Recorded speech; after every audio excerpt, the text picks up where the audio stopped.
It's a high-risk, high-return strategy. But a small proportion of creative people succeed spectacularly. Well, the overwhelming probability is that you will fail. It's like a lottery in some sense. You're probably going to lose. But if you don't lose, you could win big. I resonate with that so strongly. It can feel some days like, why not me? Why is it not working?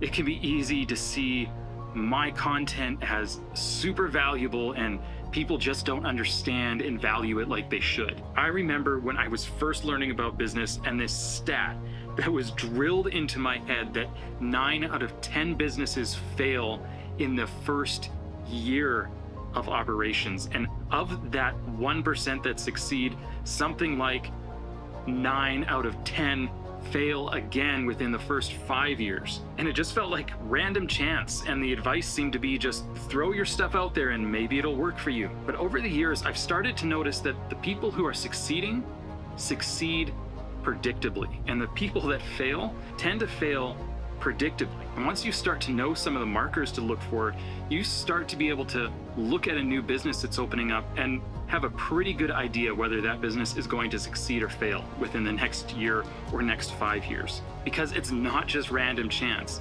The Hollywood studios aren't just randomly winning all the time. Mr. Beast isn't just randomly making hit videos every single month. Mark Rober is not just making hit videos by chance every single time. He's not just lucky. The people who are winning have something that the people who are losing don't, and it makes all the difference. And yes, occasionally someone strikes it lucky, but when I see that happen, I can tell it's a really scary place to be because that creator has no idea why it worked or how to do it again. But the people who are succeeding repeatedly over and over and over again have something that the rest of us don't. And I am not willing to just live with the odds. So maybe we're looking at this a little bit backwards. What is it that causes creators to have the odds of success stacked against us? The other thing that happens with the artistic and maybe the entrepreneurial types too is that they end up with contempt for the business end of the process. Maybe you'll get lucky and you'll figure out a strategy. But if you add contempt for the sales and marketing process to that impossibility, you can be sure that all you're going to do is starve. So you better drop your contempt for the sales and marketing end of this if you want to sustain yourself through your life. And that's going to be a prerequisite for your creative endeavor. I want to figure this out, and once I figure it out, I want to share it with you guys.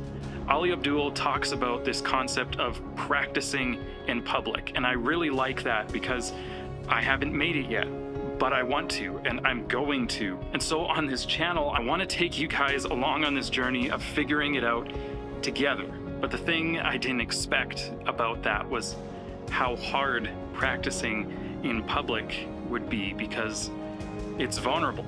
And I don't know what the end outcome is going to be, and I don't have all the answers, and you fail a lot. So maybe it's not so much practicing in public as failing in public, which doesn't sound like a whole lot of fun. Now, I do think that we're pretty close to a breakthrough, and that's why I haven't been posting as much lately. It's crazy. It's almost been 6 months, but it's required a lot of attention and a lot of focus.